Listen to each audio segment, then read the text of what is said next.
Yep, that was strictly a Vince McMahon idea. That was him. He's like, one day he probably just got up. He's like, I never had cheerleaders on my show. Damn it, find me some cheerleaders. And Oh, that's just kind of how it went. And the original idea was for Kenny Doane, Kenny Dykstra. It was also supposed to be what Dolph Ziggler. yep. He was in it. And a lot of people don't know this, but it was also scheduled to be for Elijah Burke as well. Yes. And but Elijah, he bet on himself, and it worked out for him, and good for him. He's a good dude, great wrestler, a friend of mine. But they wanted five guys total. And I remember I was home around the holidays, and Tommy Dreamer gave me a phone call, and he's like, I might have a spot for you in the Spirit Squad. And he told me to dye my hair and show up to the Continental Airlines Arena, for Monday Night Raw. He took me in front of Stephanie McMahon. Stephanie took a look at me up and down. She goes, "Yep, that'll work."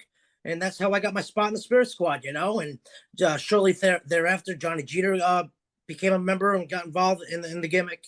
And it was just it was a great run, a great time in my life. I got to wrestle my childhood heroes growing up, those being Shawn Michaels, Ric Flair, Triple H, Dusty Rhodes, Sergeant Slaughter, and Yeah. it was fun. Got to live a dream, and be at the biggest stage in professional wrestling. Now, Tommy Dreamer called you, and at the time he was the head of talent relations, if I'm correct on the time Correct. frame. Yeah, he was the head of talent relations. Yep, of developmental system. Yep. So what was your relationship like with Tommy Dreamer before the Spirit Squad? Because obviously he's aware of your talents in OVW, but yet out of this group that's going to be wrestling the reemergence of D-Generation X and Mm-hmm. hanging out with Vince McMahon and Shane McMahon, main characters on TV. Obviously, we know the McMahon family, but yet having this opportunity, what was your relationship like with Tommy Dreamer before that? Because obviously he could have picked anybody and maybe they would have been accepted, maybe they wouldn't have, but he called you and made you part of this process. Now, what was your relationship like? Yeah, Tommy was always he was a big advocate of mine. He was always he always said to me that he always wanted to give guys breaks that really like worked hard, Mm, and had a passion for the business. Because Tommy always had a passion for the business. He's been around, forever, and Tommy he was a big fan of mine, and we've always had a great relationship, and he was just one of those guys that was just always in my corner.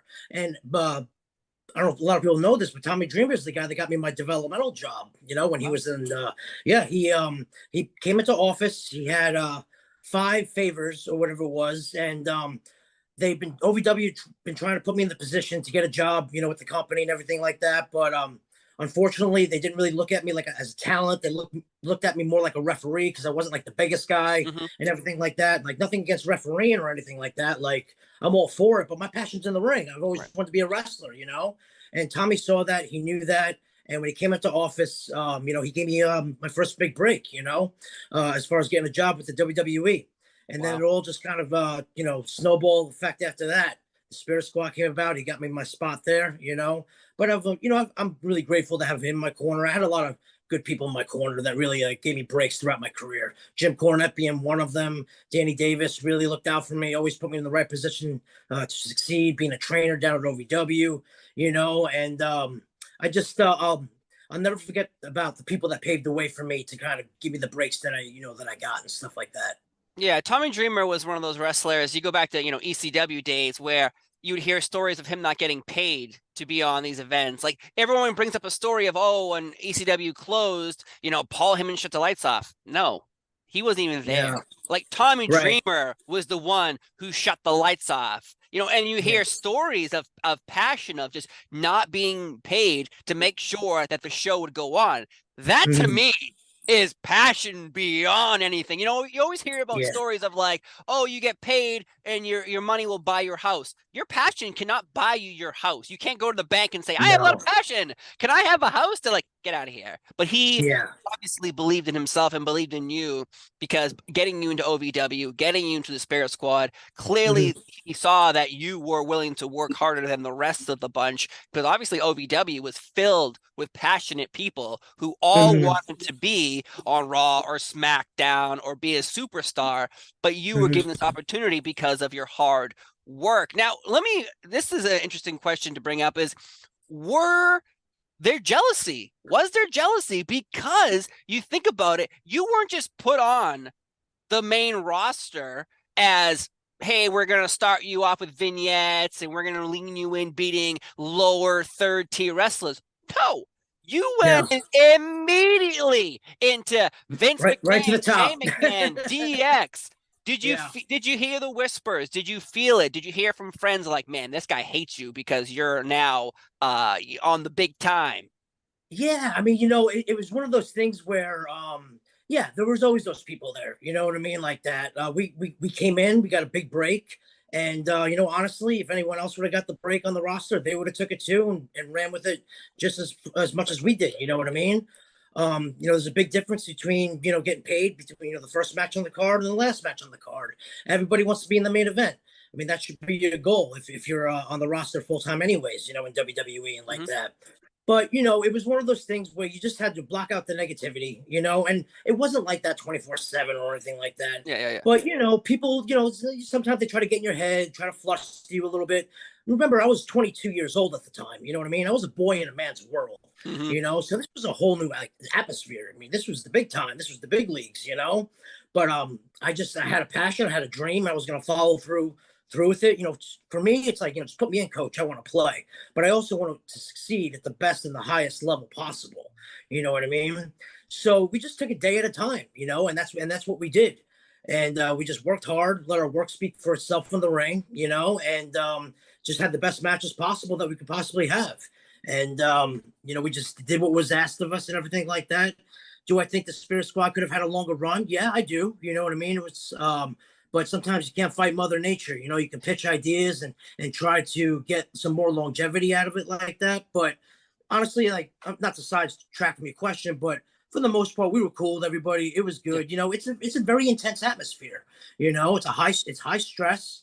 It's live TV, millions around the world, thousands every single Monday night.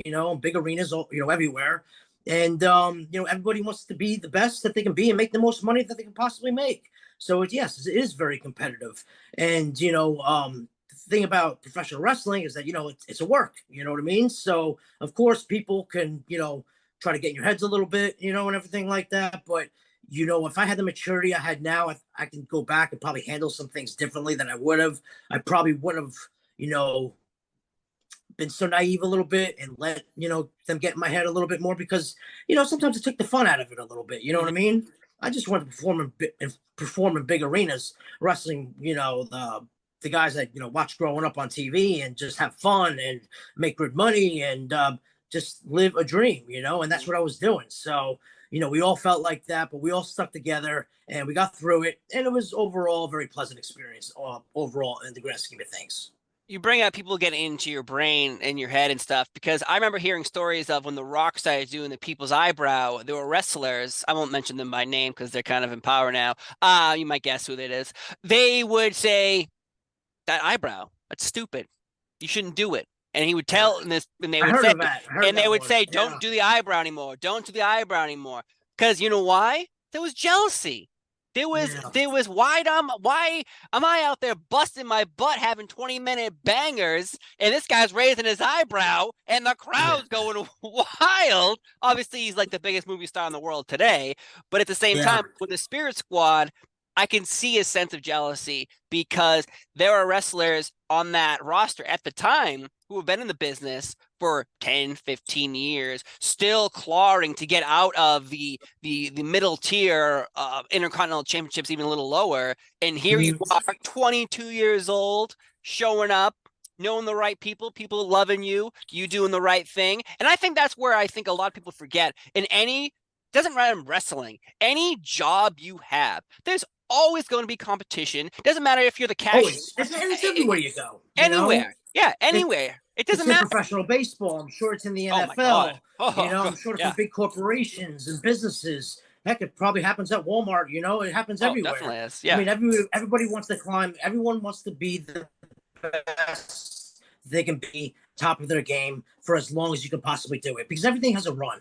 And when that run ends, it's okay. Well, then what's next? And that's the thing. You can be on the top of a period of time, and it cycles, it filters. Hacksaw Jim Duggan told me that. And everyone, you get another run. You just gotta be patient. It's right place, right time. Right circumstance. And when the opportunity gets presented to you, that's up to you for your skills to speak for itself, and then hit a home run and to prove yourself. And you got to get over. I mean, this business, it's just because you're a nice guy, or just because you're a good wrestler, doesn't mean guarantee you it's you be able to draw, you know what I mean, and be able to fill houses. I mean, this is it's a business, and it should be treated as such, and everything like that. So you got to prove that you're a commodity, prove your value, and yeah, it's a grind. It's a big grind, because you're only as good as your last show. You can come back through the curtain on Monday Night Raw and kick ass, tore the house down, and they love you. You know what I mean? You come back next Monday and you shit the bed. Well, guess what? That's what they're going to remember you as until you get another opportunity to prove yourself, hopefully. You know what I mean? So Yeah. it's definitely interesting business, but it's the best business. Of course. I'm glad you call it the business, because some people, I know a lot of wrestling fans don't understand the fact that it's a wrestling business. And I think they're like, what am my favorite win the world title? What am my favorite get pushed? Was your favorite making merchandise sales? Was your favorite putting butts in the seats at house shows or Raws or SmackDowns? No. Okay. Well, then they're not going to get pushed because they're not selling tickets. It's a wrestling business. Yeah. But let's talk about the Sprit Squad. This move that I absolutely love that you never see anymore is like a 5-man. Let's just throw you in the sky and see where you land. I talked to Jimmy Wang Yang once about this, and he said he was kind of used as a guinea pig to see if it would work. Because Shawn Michaels was a little nervous.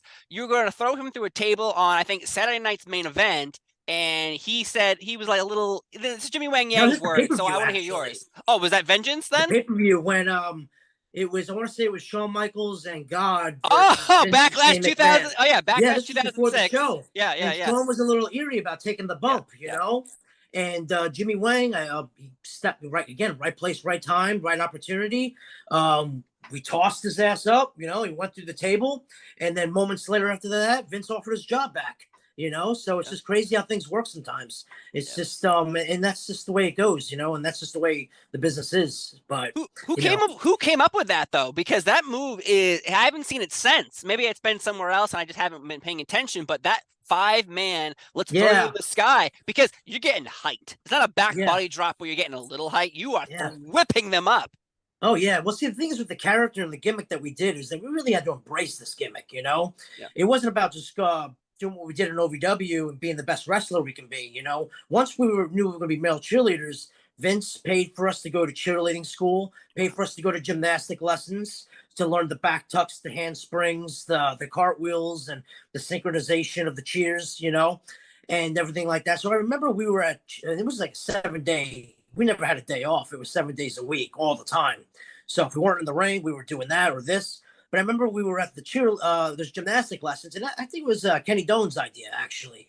He's like, it would be kind of cool, because there's 5 of us, if we all each grabbed a limb and just, toss them up as high as they can in the air. And I was like, that could work, because that involves all of us. We can do it to anybody. We did it to Big Show. We did it to Viscera.